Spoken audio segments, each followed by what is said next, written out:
Hi everybody, today I'm going to teach you some tips and tricks for how to use Canva to create a really cool real estate flyer for your Arctic home. Once you've created your account using Google, you're going to land on a screen like this. They have many different templates, and if you're looking for a real estate flyer, just go ahead and start typing that in and click on real estate flyer. You'll see a variety of options. Many of them have 2 pages. If you hover over, you can see what both pages look like.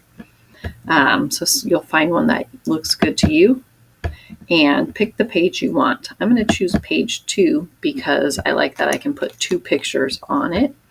And if you come over the percentage sign, you can make your image bigger so you can actually see what you're doing. Now, all the templates are editable. You can change everything you want on here. And the images they've placed in there are just placeholders. So if you click on it, you can hit backspace and delete the image. So then you have just your frames holding the space, okay? If you don't like the background color, go ahead and click anywhere in the background area and you'll see a color tile. These are called your color tiles. When you click on that, you can change it to a variety of different colors. So they've got default colors here, but you can also hit the plus sign to get your color picker. So it's in this stage right here, but if you see I slide the bottom thing around, it's changing the color there. So find a color that you like. If you can't find any in that area, go ahead and move it and then move around again. So pick something that'll be pleasing to the eye because you want someone to want your house, right? And once you're done, just click off and now you have a new background color.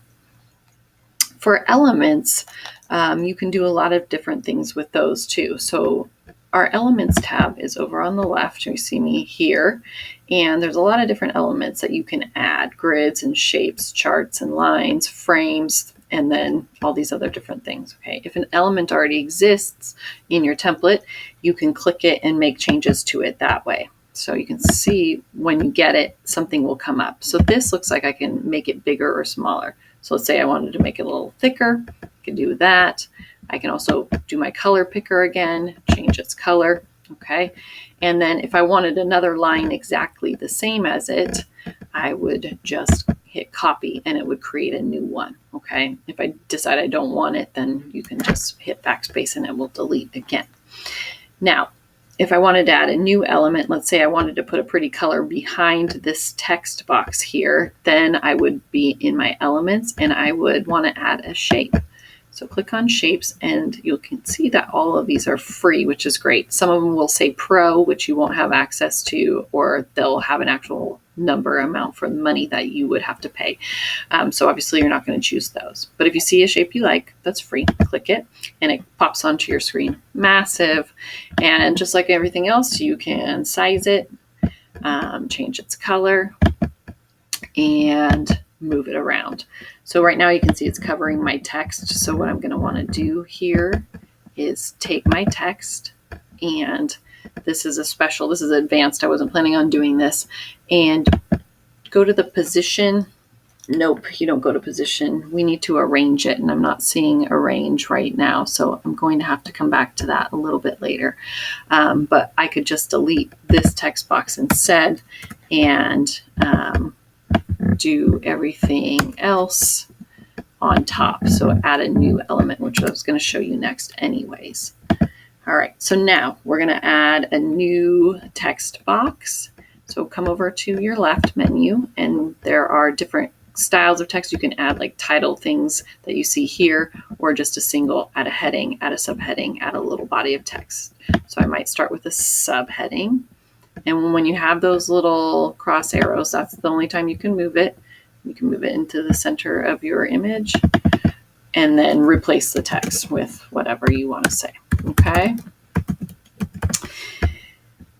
Canva doesn't let you do 2 sizes of text within one text box. So now maybe I want to do a little body of text, which will be smaller.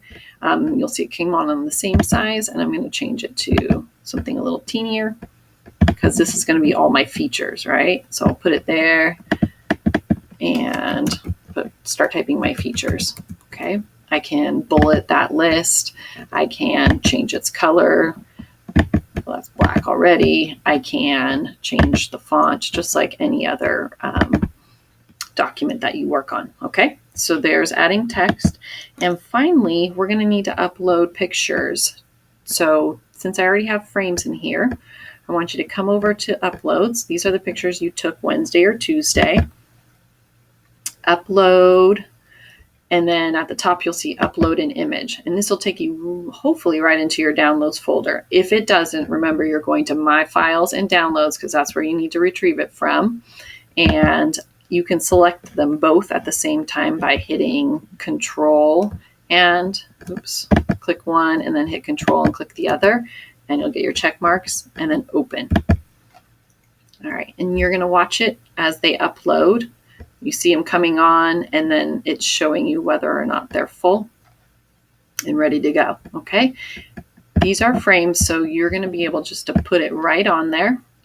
And you may need to play around with cropping, and I can show you how to do that. But I want to get done and get you guys started.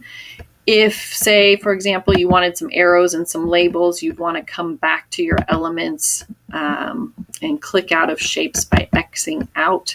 And then you might look at lines. You might have some arrows in there, and you'll find what you need. Okay, I hope you have fun creating and see me or your teachers for any help.